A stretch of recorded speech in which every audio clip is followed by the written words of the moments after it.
Samantala, nakatakda pong dumalo si Pangulong Rodrigo Duterte sa ika-34 na ASEAN Summit sa Bangkok, Thailand sa darating po na Sabado. Mapag-usapan kaya yung nangyaring banggaan sa Recto Bank kamakailan? Tatalakayin po natin yan kasama si GMA Resident Analyst Richard Heydarian live via Skype mula po naman sa Taiwan. Professor Heydarian, good morning. Good morning, Connie. Alright, ano ba yung magiging effect nitong banggaan dyan sa may Recto Bank sa mga pag-uusapan kaya dyan sa ASEAN Summit? Well, una-una, ang problema kasi dito, Connie, is yung gobyerno muna natin is nagko-contradict, no? You have contradictory statement na lumalabas sa ating administration. So, sa mga unang araw, yung statement galing kay Secretary Lorenzana at spokesman ng Western Command, at of course, later on, pati yung chief ng Philippine Navy, ang position po nila that ito ay isang intentional incident. At of course, big deal sa kanila yun kasi iniwan yung ating mayingista, 22 of them, to essentially drown and die. Buti nga, niligtas sila ng isang nearby na Vietnamese fishing vessel. And then later on, yung position na lumalabas kay Energy Secretary Cusi, and then of course kay President Duterte is, hindi ito intentional. Kay President Duterte, it's a little maritime incident, which is more or less actually parang echo ito nung sinabi ng Chinese government, which was, this is an ordinary maritime incident. So ngayon naman, medyo iniba din ang position ni Secretary Lorenzana at saka yung mga officials. Yung position nila na sinasabi na, well, they're not sure na intentional ito or not, no? At least one thing na clear dito is Chinese vessel yung involved dito kasi pati yung China, hindi nila dininay yun.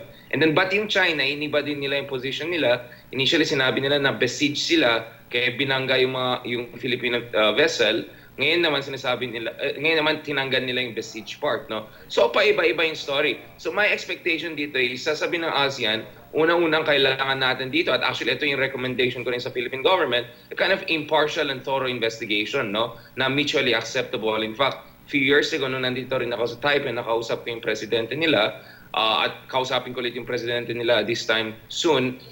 May incident din nangyari before kung saan yung Philippine Coast Guard pinatay nila yung isang Taiwanese fisherman.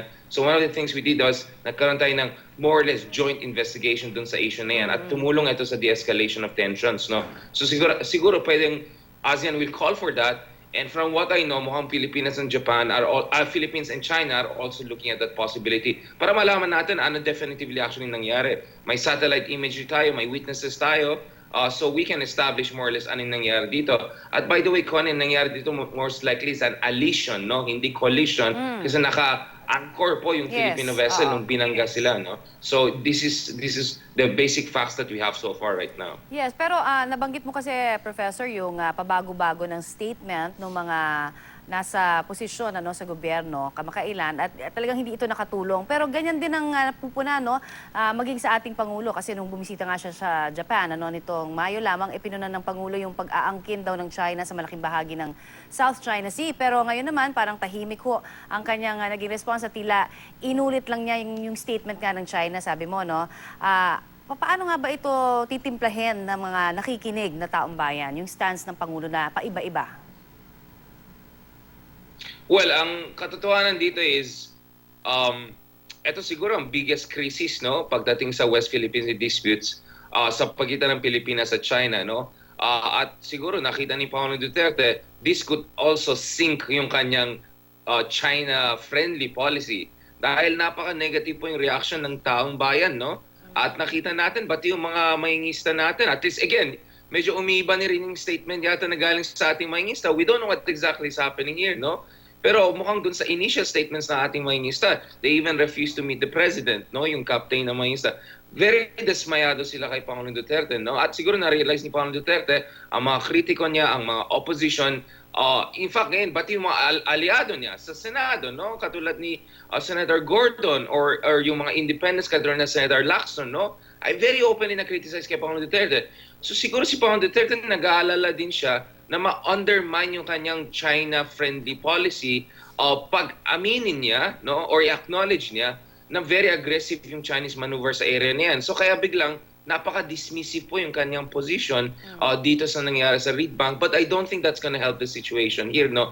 I want to highlight the fact that ang nakikita natin dito is isang napaka-nakakatakot na bagay, which is yung China po ay ginagamit nila yung mga fishing at militia forces po para i-push out yung mga ibang bansa.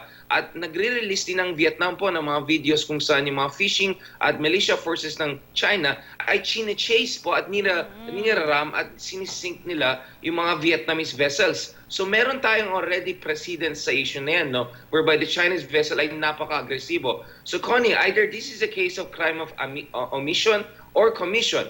Dahil alam natin factually, itong mga Chinese fishing vessels or militia forces ay nakakuha ng military training, basic military training, kumukuha sila ng fuel subsidy. Napakamahal po na pumupunta all the way sa reed bank, yung fuel na kailangan mo. Minsan kinukuha nila sa local government units. May GPS po sila. Pwede sila tumawag sa Chinese Coast Guard or PLA Navy na tumulong sa kanila. So may communication po sa pagitan ng mga Chinese fishing vessels at yung Chinese government and authorities and military. So either hindi nila nakokontrol ng masyado yung kanilang fishermen at militia forces, or even worse, maybe may implicit support na punta kayo dyan, gawin nyo kung anong gusto nyo, so supportahan namin kayo. So in this case, it's either crime of omission or commission. So at the very least, dapat yung Philippine government ay humingi ng garantiya sa Chinese government na kontrolin itong mga militia at fishing vessels para hindi maulit ito. At there should be accountability and justice dito sa issue na yun, Connie. Otherwise, it's just gonna get worse. Katulad ng ginagawa nila sa mga Vietnamese dyan sa Paracels and Spratly Group of Islands. So for me, nakakabahala yan. And Ambassador Sung Kim ng US, this is huge, no? Sabi niya, yung mutual defense treaty ng US and Philippines could apply if Chinese militia forces ay agresibo laban sa ating mga vessels, aircrafts at personnel dyan sa West Philippine Sea. So this is a big issue. At hindi ako sangayon kay Pangulong Duterte na this is an ordinary maritime incident. At sa aking palagay, marami sa ating taong bayan ay hindi rin sang-ayon kay Pangulong Duterte sa issue na yan. Alright, naku, mas marami tayong mga tanong na kailangang malaman pa yung sagot sa mga susunod na araw. Pero antabayanan natin yan. Maraming salamat for now, GMA Resident Analyst Richard Heydarian.